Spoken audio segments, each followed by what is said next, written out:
Little John, come over here. Sit by Grandma for a bit. Yes.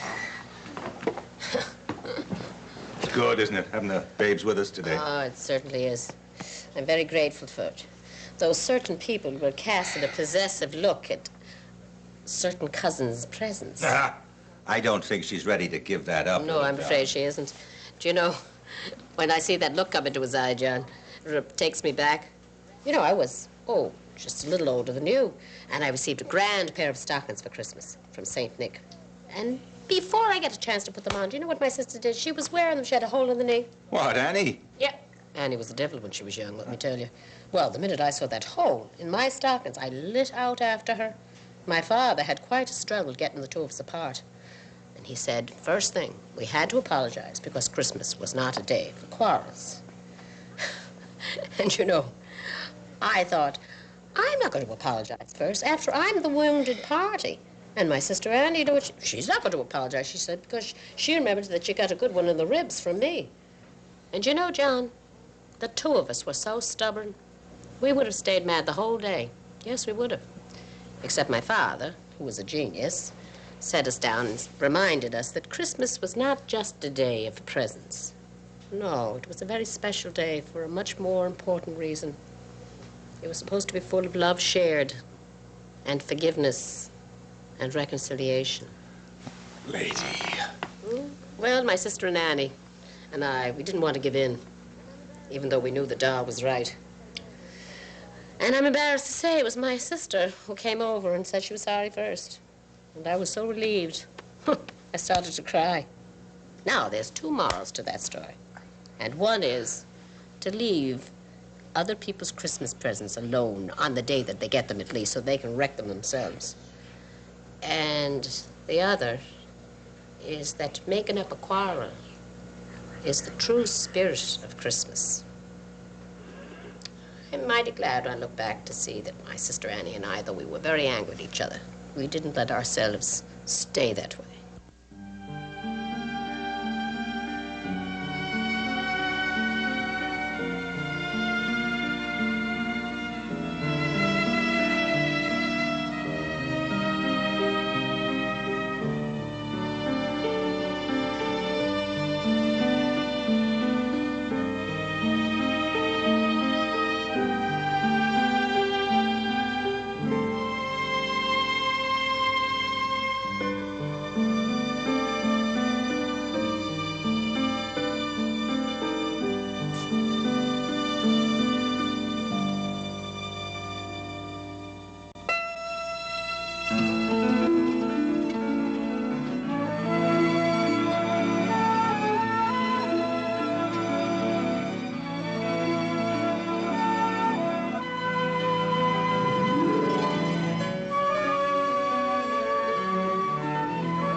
Really mystifies me is where you hid all this stuff. I had no idea. You didn't do so badly yourself, plus being a little extravagant. Well, that's what Christmas is for. I love you. I love you.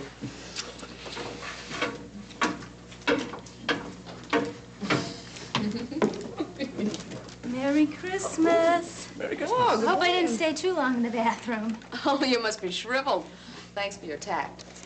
Well, I figured two was company. Anyway, Merry Christmas. Thank you, Dee. You don't really have to open yours. It's a knitted hat just like that. Pink, too. Well, can't have too many. We've got something for you, too. You do? Hold on. It's right down here. Oh, you should have. Oh, yes, we should. Sure. Here you go. Oh, Merry wow. Christmas, Dee. Thank you. Merry Christmas. Oh. Gee, thanks, Dee. It's great. Well, I saw it and I thought it was you. Oh. Oh, it's beautiful. Thank you. Hope it fits. I'm sure it will. Oh, I'll get it. Never know. Santa Claus might have forgotten something. How did you get here? I got sweaters. I got this beautiful jacket. I'm coming. Merry Christmas, everyone. Come in. Come in. Merry Christmas, Uncle Tizo. Let me take your coat. I have a few things here. Siobhan Oh, goodness. No, you shouldn't have. Oh, Joey. thank you. and Delia. Me too? Oh, you're all being so nice. First taking me in and now presents. A lovely damsel in distress. Who could resist? Well, come on, everybody. Let's sit down and open our presents. All right. I didn't do anything. I'm sorry. Oh. Well, I guess I'm all set in the tie department. Huh? Thanks, Tizo. Phew. I'm making a mess of this paper. Oh, goodness. Oh, look. Oh, these are beautiful. Only what you this. deserve, my dear. Oh, thank you. How lovely. Thank you so much. Joey told me that you didn't have so much luck with your husband last night, so I thought this might cheer you up. Oh, well, I haven't had too much luck with anything lately. First, I lost all my money in commodities, and then I lost my husband. Well, nevertheless, I hear you made a very generous loan to your former father-in-law. And so now, for the time being, you're the principal owner of Ryan's. So you can't be completely without assets. Oh, well, sure, but it's Johnny's bar. Nobody's gonna ever think anything else. Try not to worry about it. I'm sure everything will work out for you. When Tizo tells you not to worry, dear, don't worry. Well, such a nice man like you. I don't know why you're not sitting around your own Christmas tree right now, surrounded by children and... My wife couldn't have children. So we were left alone together. And when she died, well, I have Joey here. Delia, I think maybe we better get ourselves dressed. We have a Christmas dinner to go to. Oh, yeah, right. Excuse us, Uncle Tizo. Certainly. Well, you ladies go ahead first. Joey and Siobhan have 2 Christmas dinners to go to today, Delia. At Ryan's this afternoon and with me tonight. I'd be very happy if you would join us tonight. Oh, really?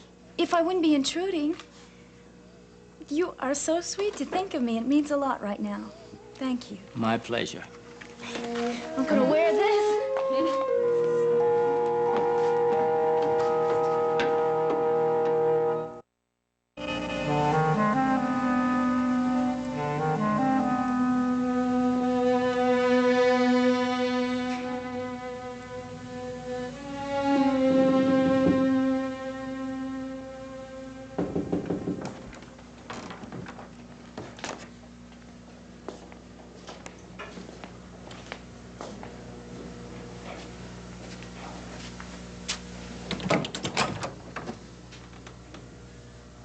Hello, Johnny.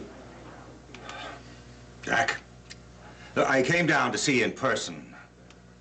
Ask if you'd come uptown with me and have Christmas with the family. Thanks, but no thanks. Do you mind if I come in? Thanks. You know, you got a lot of Christmas presents up there in the apartment under the tree. I thought of bringing them down with me, but be more Christmassy, you coming up there to open them, huh? I'll pick them up some other time, thank you. Well, we've been thinking a lot about the spirit of Christmas. You know, a time of love, time of peace. Johnny, last thing I need is a lecture on the meaning of Christmas. We had one every year at the orphanage of the Good Shepherd. Sister Mary Joel made sure I listened.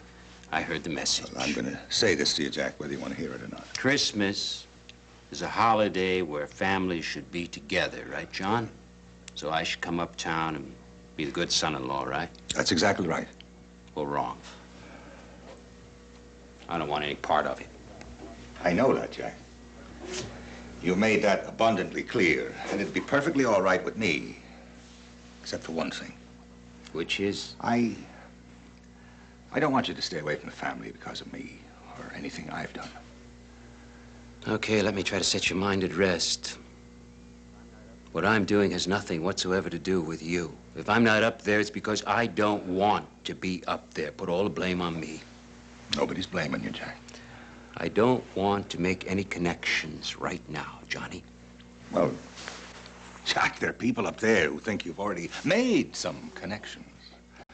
Who think of you as a member of the family, who want you to be with them. Maeve, Ryan, all the rest, including me. I realize you went to the trouble of coming all the way down So you here. wouldn't hang up on me. I know you're making an effort, but it isn't any good.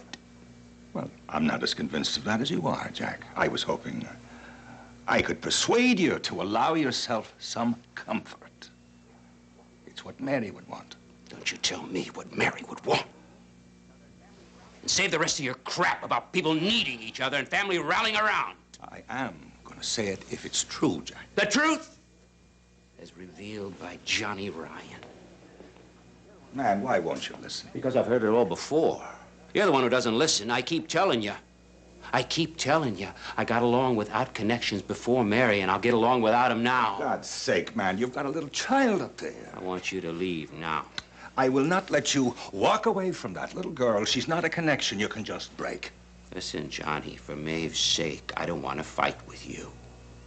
Well, I'm not fighting, Jack. I'm talking to you about Ryan, Maeve, Finelli. You're gonna leave, or do I have to throw you out? You're gonna come uptown with me or not? I don't want any part of anything uptown.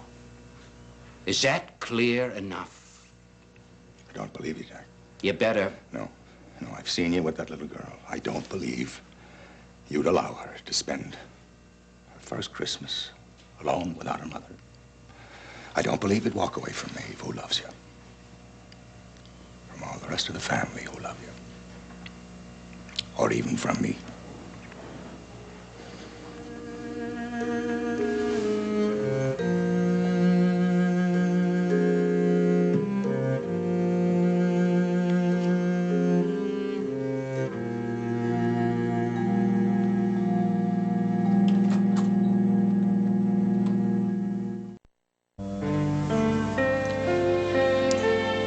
I've been drinking whiskey for about a week straight now, and I don't feel anything. You and Johnny watering this stuff? Oh, yes, especially for our friends. It doesn't make any sense, Maeve. Mary's dead. She should be here with us now. Oh, Bob, don't do that, man. And don't do too much of that. It won't help things. Hey, Merry Christmas. Well, Merry Christmas to you. Good morning, Mom. We brought some things. Well, as you know that there's presents under the tree for all of you. Why don't you go on up? Gillian's there with Francis, with the babes. Oh. And your father and I will be along as soon as he gets back. Bobby, do you know, has Roger been by today? Honey, I don't know.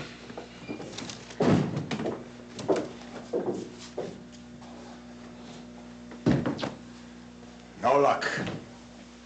Well, at least you tried. I kept telling myself it's what Mary would have wanted. Yes, I thank you for that, dear. At least it was a plant and a seed. And that's got to make him feel better about being alone. It's all for the good. Maeve? Has Roger been by today, looking for me, maybe? No, dear. Why would he?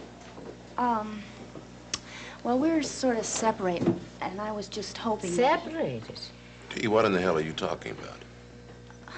He threw me out last night. It was awful. Dee. The thing is, I still love him more than ever.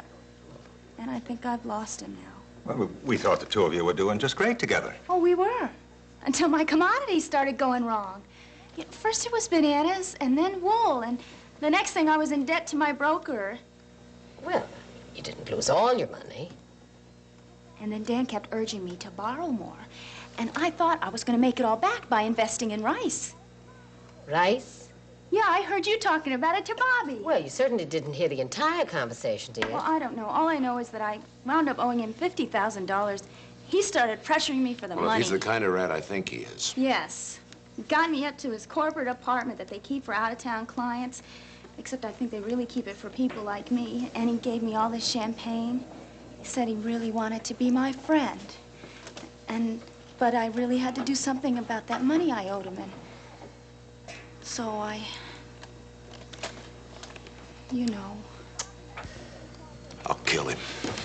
Bobby, that's not gonna help anything. Delia, I'm really shocked. I truly am. Now he says he loves me. Well, why couldn't you have gone to a bank and raised money on Ryan's? You could have raised $50,000 that way. Give somebody a mortgage on Ryan's? Oh, I could never do that. What if I couldn't pay the loan? You'd lose the bar. Johnny, Dan could never make me do that. Well, thanks for that, Dee. But it got to the point where I just couldn't go on with Dan, and I went to tell him that. And then Roger walked in at the corporate apartment at the absolute worst moment, and he didn't understand, and he wouldn't let me explain. Oh, dearie. I wanted to tell him how I fought Dan. I resisted every move. Delia, what is it? Nothing. I'm sorry. I didn't mean to upset you. I shouldn't have said anything. Well, I'd rather hear it from you than from Mrs. O'Leary up at the bakery on the corner. Siobhan and Joe are waiting upstairs, and I don't want little John to see me like this, so give me a couple minutes. Oh, of course, dear. Take whatever time you need. I'll be right up. Dee, I want to get my hands on this guy. Bobby, please, just, will you go tell little John I'll be right there? Yeah.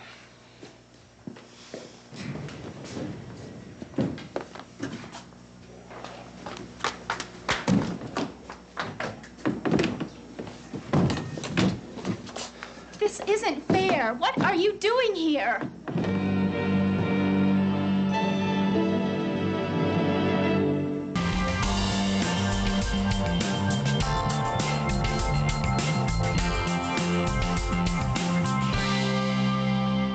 What am I doing here? I'm looking for you. The last thing I saw of you after your husband broke in on us was you running out the door throwing your dress at me. Shh. Why, you didn't even call me. I didn't know what happened. He could have killed you for all I knew. All he did was throw me out of... Which I suppose will make you glad. I won't lie. Doesn't make me miserable. Well, it does me. When I talked to him, I gathered you weren't there. You talked to Roger? On the phone. He said he didn't know where you were, and he hung up. I don't want you to phone him. You know what he'll think if you phone him? What? What is he gonna think? What, that I'm in love with you? He'll think we're having an affair. We are. You are, I'm not. My darling, I don't think he'll appreciate the distinction. Please, don't phone him again. Wait a minute, I'm confused. Now, when I talked to him, I thought the marriage was over. It is because of you, but I don't want it to be, and I'm trying to find ways to make things up. Evidently, your husband doesn't want to make anything up. I know. But I do. Please. Delia, I am hoping that you will stop looking back and start looking forward again. Please? Why is it that you never believe anything I say to you? Because I keep remembering what it was like, what you were like when we were together. Because I know that you're attracted to me and that you have loved me.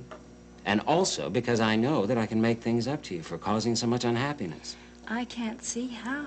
Well, just let me show you. Delia, you can have anything in the world that you want. Any whim. We can start with the ownership of this place. It can be yours again. You mean now? It's going to be my first present to you, celebrating our arrangement. What else? I know you like the coat. I'll get you white mink sheets. Hey, do you want a car?